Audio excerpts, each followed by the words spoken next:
দুঃখজনক হলেও সত্য, এ জাতির রাহবার নায়েবে রাসূলগণ, আলেম ওলামাগণ, আল্লাহর দ্বীনের যারা অনুসারী, ইকামতে দ্বীনের আন্দোলনে যারা সক্রিয়, যারা রাসূলের সুন্নাহ মেনে চলার জন্য যারা সিদ্ধান্ত নিয়ে যারা ময়দানে রয়েছেন,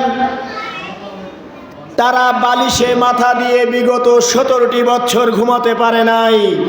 এই উপস্থিতি, বিগত 5 তারিখের আগে আল্লাহর কোরআন থেকে উন্মুক্তভাবে নির্দ্বিধায় কথা বলার সুযোগ আমাদের ছিল কি? ছিল? আমরা দেখেছি একটি পাখি সকালবেলা বাসা থেকে বের হয়ে সে মাঠে ঘাটে চড়িয়ে খেয়ে পেট ভরে আবার সন্ধ্যাবেলায় বাসায় যেয়ে বিশ্রাম নেয়। বন্য প্রাণীরা বাসা থেকে বের হয়ে তারাও মাঠে ময়দানে খাওয়া দাওয়া করে রাতের বেলা বাসায় বিশ্রাম গ্রহণ করে। ঠিক না বেঠিক? পশু পাখি বাসায় থাকতে পারে, নায়েবে রাসূলগণ, দ্বীনের রাহবারগণ, তাদেরকে থাকতে হয় গোরস্থানে, তাদেরকে থাকতে হয় শ্মশান ঘাটে, তাদেরকে থাকতে হয় ঘরের বাসায়। সাধারণ জনতাকেও পর্যন্ত এভাবে তারা বিভিন্ন জায়গায় মাঠে ঘাটে তাদের রাত্রি যাপন করতে হয়েছে। তা আল্লাহ সুবহানাহু ওয়া তাআলা বিগত 5 তারিখে তরুণ ছাত্র জনতা, নারী পুরুষ শিশুর রক্তের বিনিময়ে ব্রাহ্মণ্যবাদী খুনি গণহত্যাকারী মোদির 5টা গোলামদের হাত থেকে এদেশকে মুক্ত করে দ্বিতীয়বার স্বাধীন করে এই স্বাধীন বাংলায় এদেশের জনগণকে আবারও নিরাপত্তার সাথে উন্মুক্তভাবে দ্বীনের কথা বলা এবং শোনা, মেনে চলার পরিবেশ তৈরি করে দিয়েছেন। সেই মহান মাবুদের দরবারে আবারও শুকরিয়া আদায় করি, সবাই বলি আলহামদুলিল্লাহ।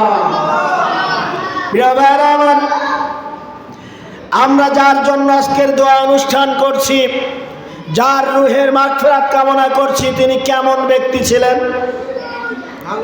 আমরা জানি।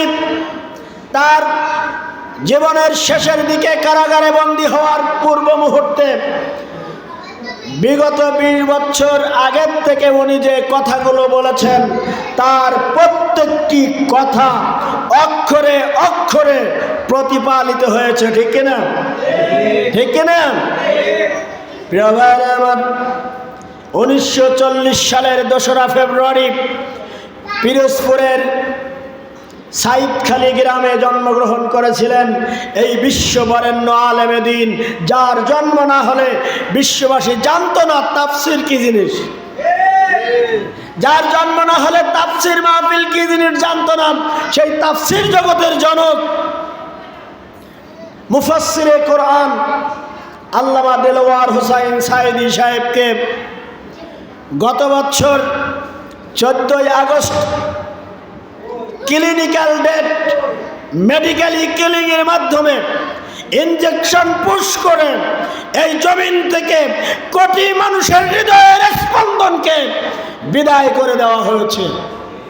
আল্লাহ সুবহানাহু ওয়া তাআলা তার শাহাদাতকে কবুল করে নিন, সবাই বলি আমিন।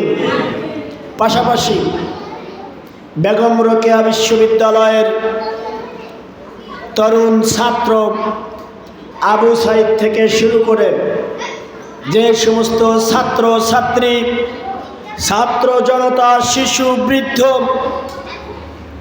জীবন দিয়েছেন, আল্লাহ সুবহানাহু ওয়া তাআলা তাদের সকলকে শাহাদাতি মউত কবুল করুন, জয় বলি আমিন।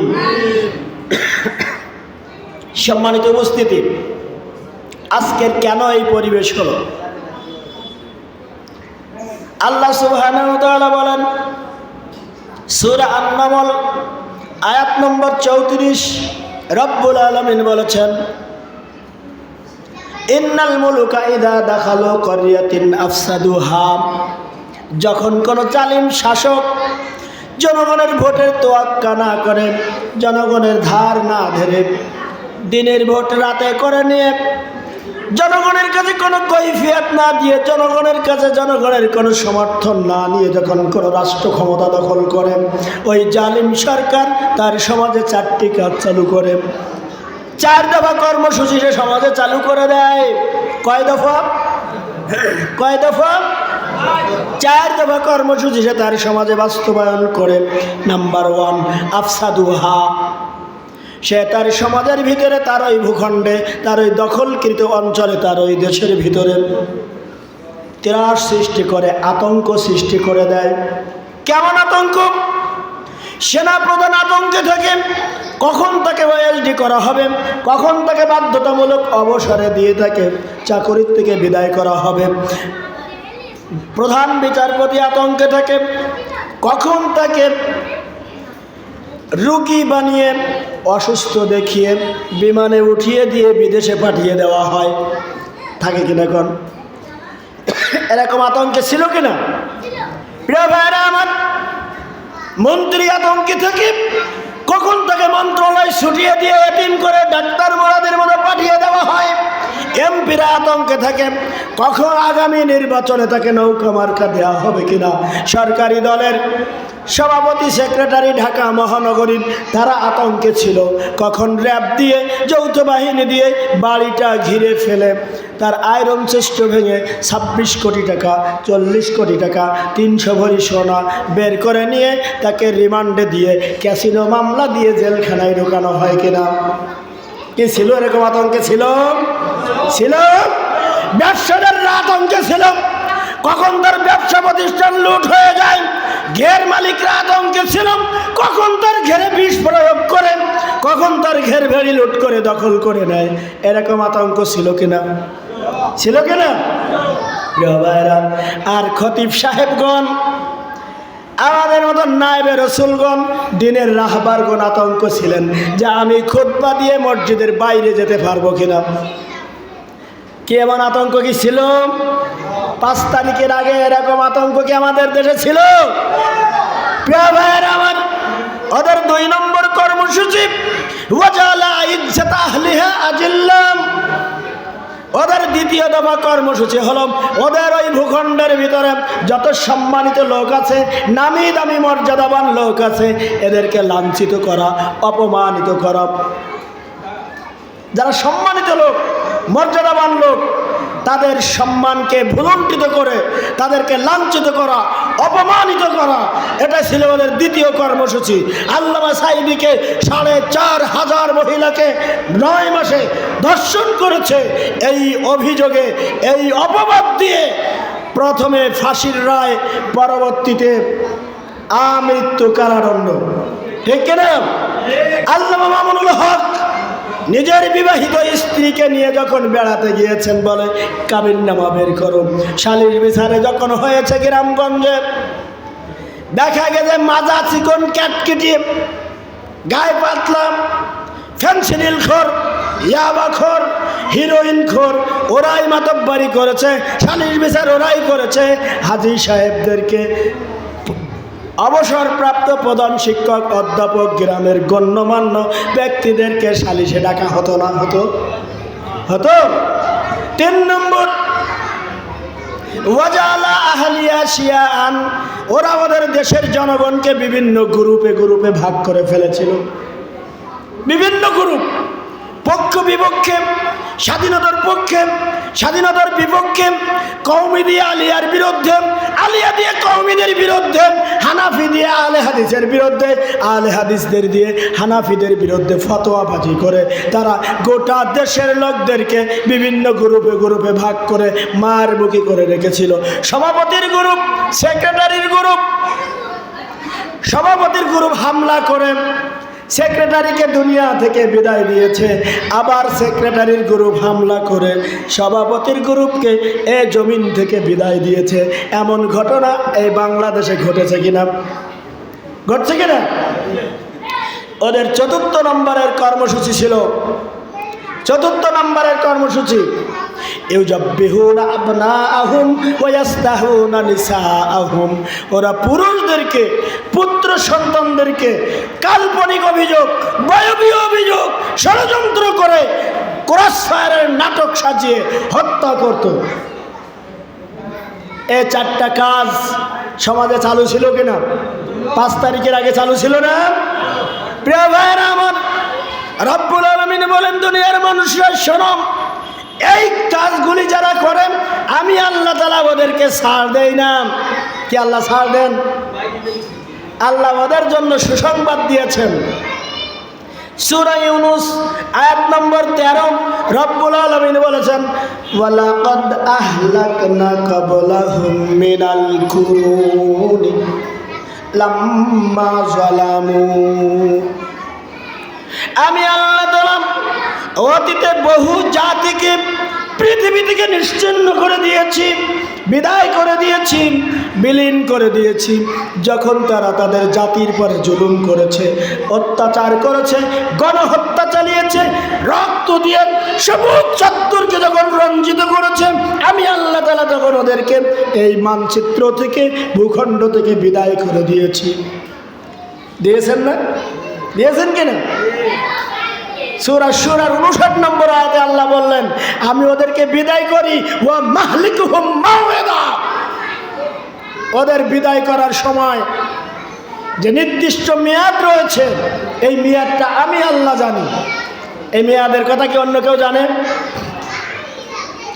আমরা অনেক সময় বলতাম, আর কত কষ্ট সহ্য করা যাবে, এত নির্যাতন, আল্লাহর সাহায্য কখন আসবে? সাহাবায়ে কিরাম প্রশ্ন করেছেন, ইয়া রাসূলুল্লাহ মাতা নাসরুল্লাহ, আল্লাহর সাহায্য কখন আসবে? আর তো আমরা সহ্য করতে পারি না। আপনি কি সত্য নবী না? কি বাংলাদেশে আমরা এরকম অবস্থায় ছিলাম কিনা? প্রিয় ভাইরা আমার, আল্লাহ তাআলা বলেন, আলা ইন্না নাসরাল্লাহি কারীব, ও দুনিয়াবাসীরা শোনো, আল্লাহর সাহায্য অতি নিকটে, অতি নিকটবর্তী। আল্লাহ কি করবেন তাদের? রব্বুল আলামিন বলেন সূরা আন-নামল আয়াত নম্বর 51, আল্লাহ তাআলা ঘোষণা দেন, ইন্না দাম্মারনাহুম ওয়া কওমাহুম আজমাইন, বিশ্ববাসী শোনো, আমি এই জালিমদেরকে, আমি এই গণহত্যাকারীদেরকে, আমি এই রক্ত পিপাসুদেরকে, ওদেরকে সমূলে, ওদের কওম সহ, ওদের গোত্র সহ আমি পৃথিবী থেকে বিদায় করে দেই। আল্লাহ কি ঘোষণা দিয়েছেন? ইন্না দাম্মারনাহুম ওয়া কওমাহুম আজমাইন, আমি ওদেরকে, ওদের কওম সহ, ওদের দল সহ, ওদের অনুসারী সহ আমি পৃথিবী থেকে বিদায় করি। আল্লাহ তার ওয়াদা পালন করেছেন না? আল্লাহর ঘোষণা আল্লাহ পালন করেছেন কিনা? প্রিয় ভাইরা আমার, বলুন তো, নমরুদ কি একা একা মরেছিল না মশা বাহিনী দিয়ে আল্লাহ তাআলা ওকে সমূলে, ওর মূল শিকড় সহ উৎপাটন করে পৃথিবী থেকে জুতা পিটা করে বিদায় করেছিল? ঠিক কিনা? ঠিক কিনা? ফিরাউন সে কি একা একা মরছিল? সেও তার দলবল সহ বিদায় হয়েছিল, সলিল সমাধি হয়েছিল। ঠিক কিনা? আবরা বাদশাহ কাবা ধ্বংস করতে গিয়েছিল, কাবা ধ্বংস করতে যাওয়ার পর ওই আব্রাহা বাদশাহ সেও কি একা একা মরছিল? ওয়াদিউল মুহাসসার, হাজী সাহেবরা দেখে এসেছেন যে ওয়াদিউল মুহাসসারে মিনা থেকে মক্কার মধ্যবর্তী একটা জায়গা, এই জায়গাতে ওয়াদিউল মুহাসসারে আব্রাহা বাদশাকে আল্লাহ তাআলা আবাবিলের মাধ্যমে ছোট একটা, 2 পায়ে 2টো ছোট্ট ছোট্ট পাথর, তার মিহিম বিহিদারাতিম মিন সিজ্জিল, ওই ছোট ছোট পাথর ফেলে, ওই পাথর যেখানেই পড়ে সেখানেই পচন শুরু হয়, হাড়ের গাছ থেকে মাংস আলাদা হয়ে যায়। আল্লাহ তাআলা এমনিভাবে আব্রাহা বাদশাকে তার দলবল সহ পৃথিবী থেকে বিদায় দিয়েছিলেন।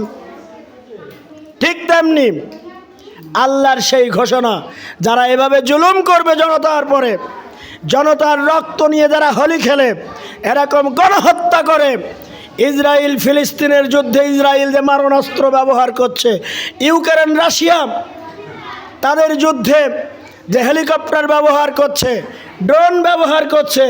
এই ধরনের হেলিকপ্টার ড্রোন দিয়ে আকাশ থেকে তারা পেপার স্প্রে করে, গরম পানি দিয়ে, বিষাক্ত গ্যাস দিয়ে এদেশের হাজারো লক্ষ ছাত্র জনতাকে তারা হত্যা করেছে, গণহত্যা করেছে।